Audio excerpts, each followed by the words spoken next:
Hello, everyone, and welcome back to Jump Plus. My name is Justin Hassan, the founding editor of the journal, and today I have the privilege of interviewing and asking some questions of faculty and Professor Bill Macauley of University of Nevada, Reno.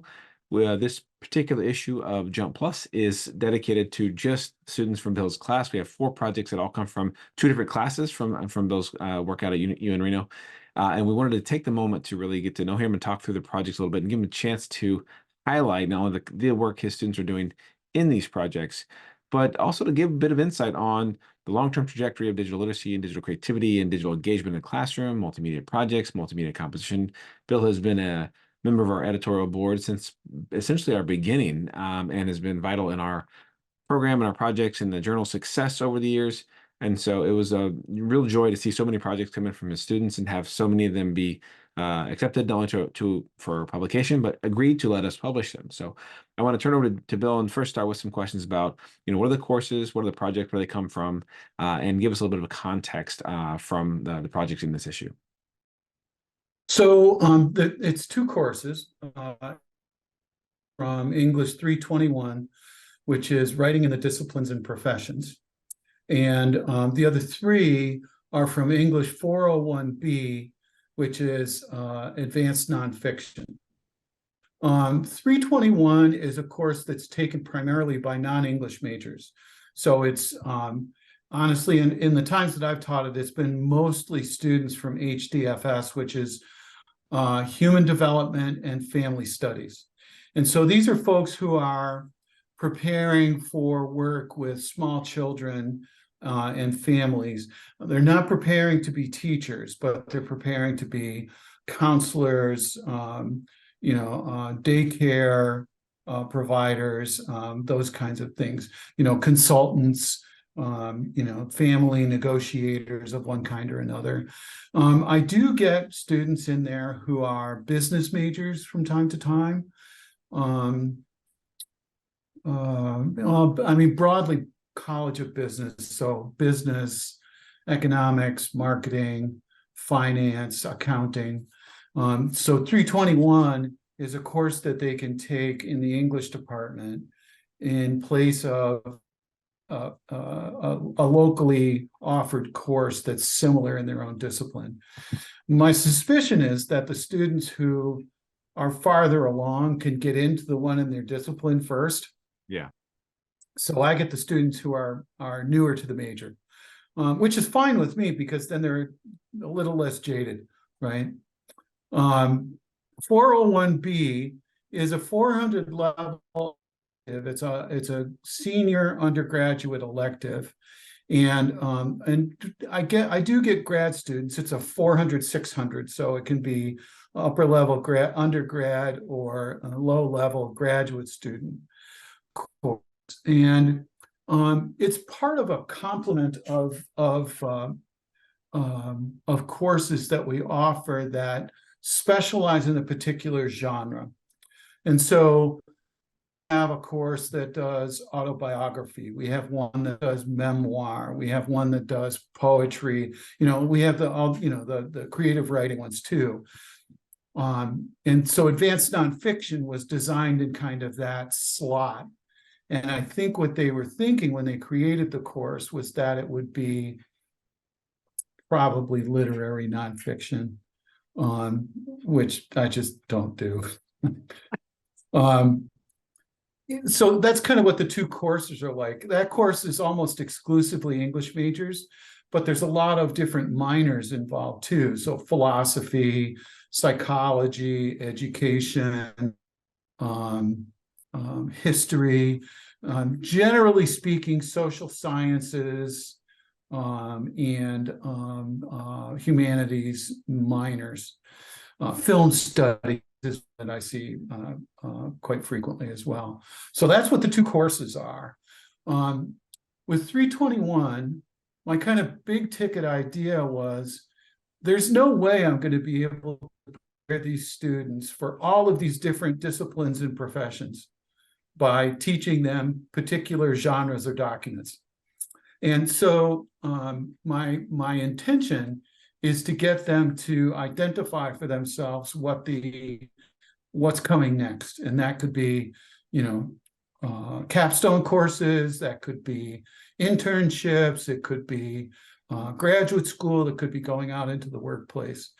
The 321 students are a little farther away from going out into the workplace than the 401B students are. But that kind of idea is inherent in both for me. It's like, well, how do I help them prepare for what's next in terms of the writing that they do, or that they want to do, or that they're going to have to do?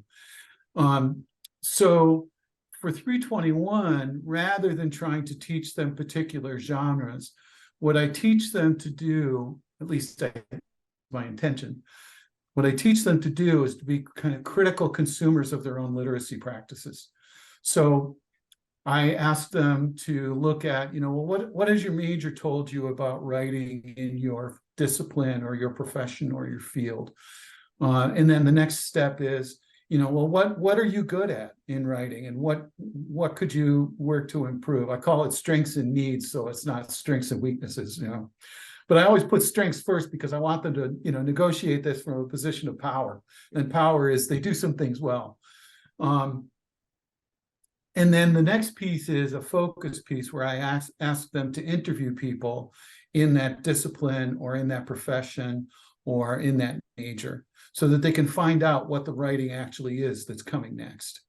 And then their final digital compositions are, I want you to create a resource for you later, or it can be a resource for other people who are coming up behind you in the major.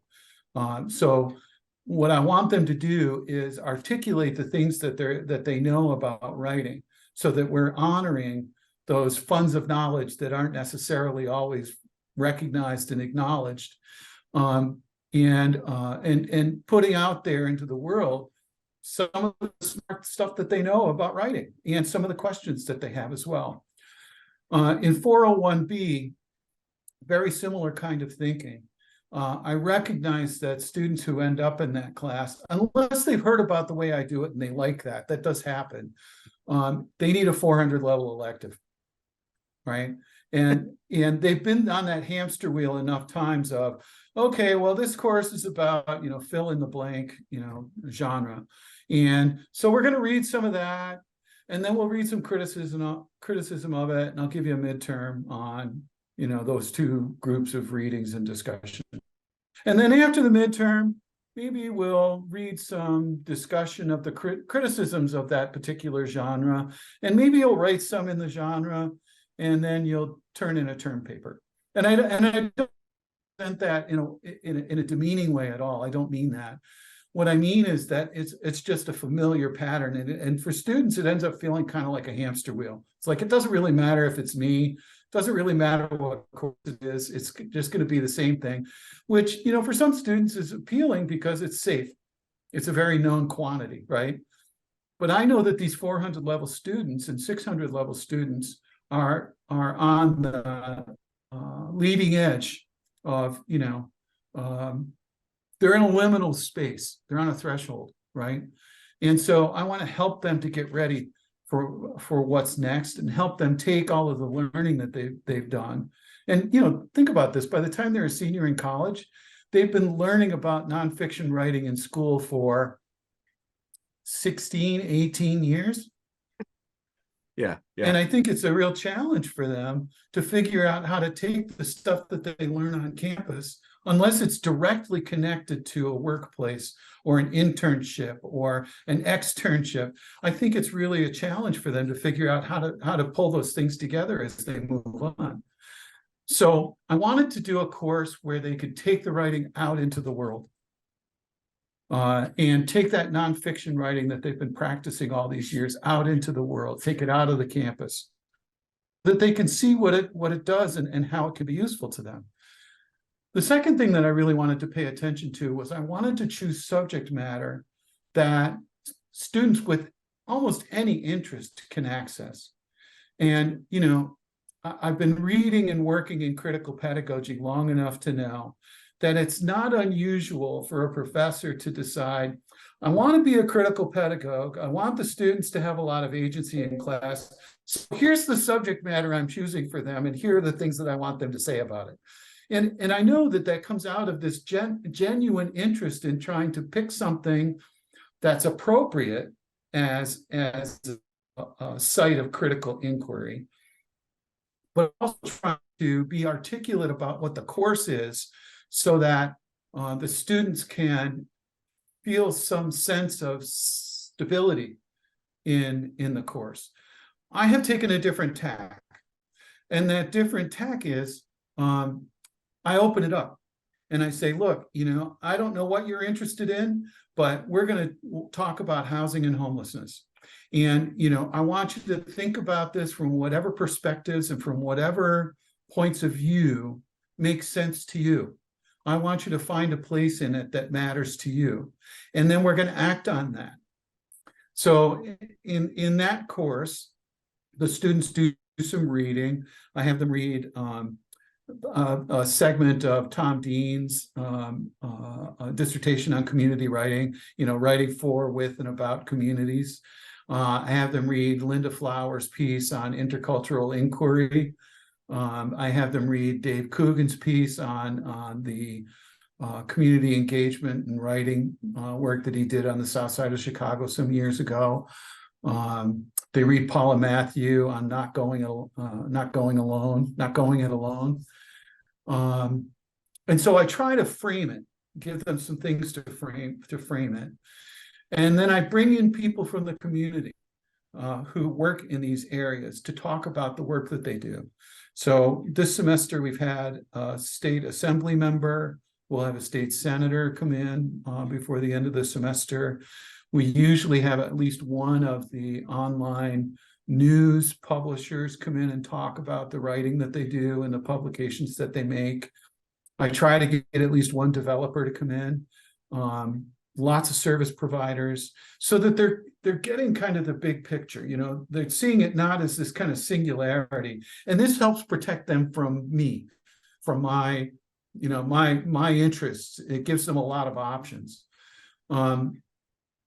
I have never been able to get a realtor to come. I don't know why. I know a lot of realtors, and they're very much community oriented. They're very much concerned about housing and affordable housing and homelessness here. Some of the other folks are like local business leaders. We had the CEO of the Economic Development Authority of Western Nevada come in and talk to the students impact of housing and homelessness on the local economy and the regional economy. And so I try to give them lots of exposure to lots of different kinds of ideas. And, we end up with some folks who are pretty far left, and we end up with some folks who are pretty far right, and then kind of a selection of folks who are somewhere in between, which, to me feels ideal. So after they've seen some of these things, they start working on proposals for collaborative projects with their classmates. They write up the proposals. This semester, I added a pitch deck so that they pitch the proposals to the class and get some feedback on what their classmates think would help that project to be successful, help to move it forward. And then they write proposals for these collaborative projects. Then they write letters of application and letters of acceptance and rejection. They build their teams, they get their teams in place, and then they go to work and they just build the projects. And the digital compositions sometimes are the projects that they build with their teams. Sometimes the digital compositions are about the projects that they built with their teams, but we end up with both. So the big ticket items here are, one, I don't want it to be a hamster wheel. I want them to do something that's meaningful for them. And sometimes students really, there have been students who have really struggled with figuring out how to make writing meaningful for themselves and their majors and interests, right? Second, I want it to connect to the world outside of campus or outside of the classes that they're taking, because I think 300 level, I'm late juniors and early seniors in that class because they put it off as long as they can, right? And the 400 level class and the 600 level version of that class, those are students who are, kind of on a threshold about to make a big step forward too. And then the third thing is I want them to be able to use writing to both follow their interests and make a difference. Because the big picture for me, the really big picture is our students are sad. They're in pain. They're isolated. They're experiencing things that you and I never have experienced as students. And from my perspective, the only hope is getting into the habit of getting into the practice of having some experience with connecting with other people. And whether it's in their classes, with people in their majors or in their major departments, people in workplaces that they're interested in, people in the community who want help or need help or can be helped. I don't think I can do any better work than that. That's great. That's great. Man, that was good. I'm just gonna capture all that and we're gonna keep it just like that. Okay. That's perfect.